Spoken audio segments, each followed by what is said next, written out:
আজ ৫ই আগস্ট ২০২৪ সালে হাজারো প্রাণের বিনিময়ে স্বৈরশাসক সরকারের পতন ঘটে আজকের এই দিনে। অনেক মা বাবা হারিয়েছে তাদের আদরের সন্তানদের, সন্তান হারিয়েছে বাবা মাকে। আজ ১ বছর পূর্তি উপলক্ষে সারা দেশে বিভিন্ন আয়োজনে উদযাপিত হচ্ছে ৩৬শে জুলাই গণ অভ্যুত্থান দিবস। বিস্তারিত জানাচ্ছেন সহকর্মী নাজনীন নিসা। শহীদ স্মৃতিতে পুষ্পস্তবক অর্পণ, আলোচনা ও সাংস্কৃতিক অনুষ্ঠান সহ নানা আয়োজনে রবীন্দ্র বিশ্ববিদ্যালয়ে জুলাই গণ অভ্যুত্থান দিবস পালিত হয়েছে। মঙ্গলবার সকালে রবীন্দ্র বিশ্ববিদ্যালয়ের অস্থায়ী একাডেমিক ভবন ৩-এর শহীদ মিনারে শহীদ আবু সাইদ মীর মুগ্ধ সহ সকল শহীদের প্রতি শ্রদ্ধা জানিয়ে পুষ্পস্তবক অর্পণ করেন রবীন্দ্র বিশ্ববিদ্যালয়ের উপাচার্য professor doctor S M. Hasan Talukdar. July বিপ্লব প্রথম বর্ষপূর্তি উদযাপন উপলক্ষে কুষ্টিয়া ইসলামী বিশ্ববিদ্যালয়ের র্যালি, আলোচনা সভা, পুরস্কার বিতরণী ও সাংস্কৃতিক অনুষ্ঠান অনুষ্ঠিত হয়েছে। মঙ্গলবার প্রশাসন ভবনের সামনে থেকে একটি র্যালি বের হয়ে ক্যাম্পাস প্রদক্ষিণ শেষে বীরশ্রেষ্ঠ হামিদুর রহমান মিলনায়তনে আলোচনা সভা অনুষ্ঠিত হয়। সভায় বিশ্ববিদ্যালয়ের vice chancellor professor doctor Nakib নসরুল্লাহের সভাপতিত্বে প্রধান অতিথি ছিলেন দৈনিক আমার দেশ পত্রিকার সম্পাদক মাহমুদুর রহমান। পরম শ্রদ্ধা ও শোক মথিত হৃদয়ে বগুড়ায় স্মরণ করা হলো জুলাই আগস্টে বিপ্লবে ফ্যাসিবাদের গুলিতে জীবন উৎসর্গকারী বীর শহীদদের কথা। ফ্যাসিবাদ পতনের এই দিবসে জেলা প্রশাসন, পুলিশ প্রশাসন, সরকারের বিভিন্ন দপ্তর, রাজনৈতিক দল, ছাত্র সংগঠন, সামাজিক ও সাংস্কৃতিক সংগঠন থেকে নানা কর্মসূচি গ্রহণ করা হয়। সকালে শহরের গোরস্থানে শহীদ রাতুল, শুভ ও দর্জি শিমুল মণ্ডলের কবরে পুষ্পস্তবক দিয়ে শ্রদ্ধা নিবেদন করেন জেলা প্রশাসক হোসনে আফরোজা ও জেলা পুলিশ সুপার জেদান আল হাসান।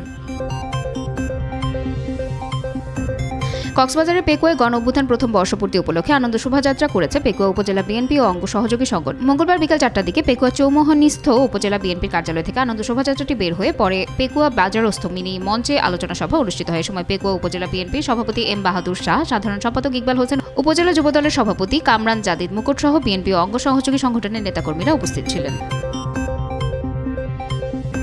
কুমিল্লার দেবিদ্বারে ৫ই আগস্ট গণ অভ্যুত্থানে আওয়ামী লীগের পতনের বর্ষপূর্তিতে বিএনপির বিজয় মিছিল অনুষ্ঠিত হয়েছে।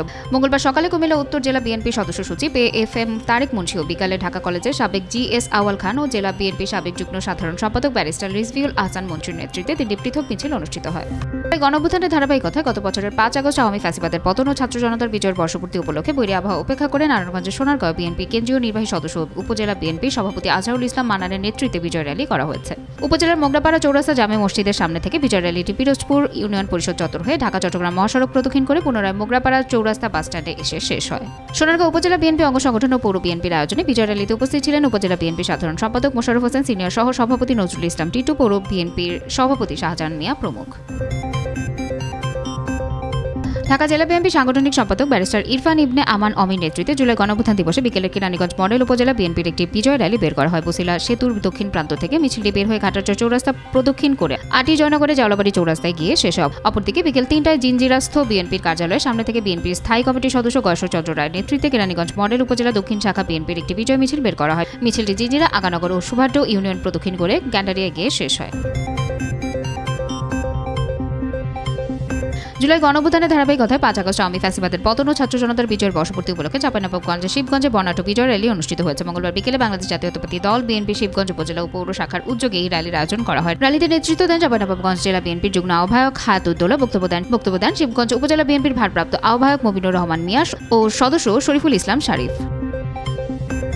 দিনাজপুরের বিরামপুর উপজেলা পৌর বিএনপি ও দলীয় সহযোগী সংগঠন গণ অভ্যুত্থান দিবস উপলক্ষে আনন্দ র্যালি ও সমাবেশ করেছে। র্যালিটি উপজেলার বিভিন্ন সড়ক প্রদক্ষিণ করে।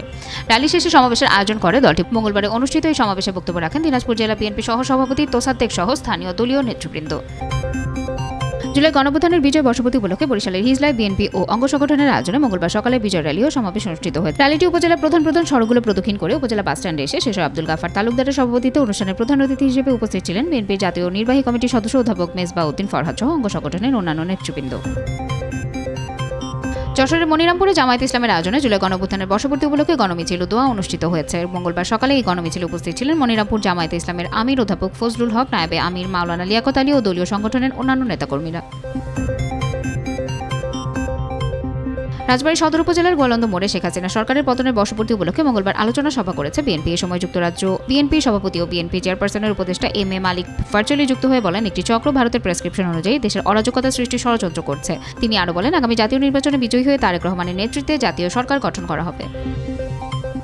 শেরপুরে নানা আয়োজনে কর্মসূচির মধ্য দিয়ে পালিত হয়েছে জুলাই গণঅভ্যুত্থান দিবস। মঙ্গলবার সকালে জেলা প্রশাসক তরফদার মাহমুদুর রহমান শহীদ স্মৃতিস্তম্ভে পুষ্পস্তবক অর্পণ করে দিনের কর্মসূচির সূচনা করে। পরে শিশু কিশোরদের অংশগ্রহণে স্কেটিং র্যালি হয়। এ সময় জেলা শিল্পকলা একাডেমিতে এলাকাভিত্তিক যোদ্ধাদের মিলন মেলা ও শহীদ পরিবারের সম্মেলন অনুষ্ঠিত হয়। কর্মসূচিতে অংশ নেন সরকারি কর্মকর্তা, আন্দোলনকর্মী ও সাধারণ মানুষ। সাভারের রাজাসনে এক ব্যক্তিকে গলা কেটে হত্যার চেষ্টা করেছে দুর্বৃত্তরা। ভোররাতে রাজাসনের মণ্ডলপাড়া এলাকায় এই ঘটনা ঘটে। খবর পেয়ে স্থানীয়রা তাকে আশঙ্কাজনক অবস্থায় উদ্ধার করে এনাম মেডিকেল কলেজ ও হাসপাতালে ভর্তি করে। এলাকাবাসী জানায়, ভোররাতে নিজ ঘরে হাশিম মিয়া নামের ওই ব্যক্তিকে গলা কেটে হত্যার চেষ্টা করে দুর্বৃত্তরা। চিকিৎসকরা জানিয়েছে তার অবস্থা আশঙ্কাজনক। এই বিষয়ে সাভার মডেল থানার ভারপ্রাপ্ত কর্মকর্তা জুয়েল মিয়া বলেন, অভিযোগ পেলে তদন্ত করে ব্যবস্থা নেওয়া হবে। নাজনীন নিসা, আনন্দ টিভি।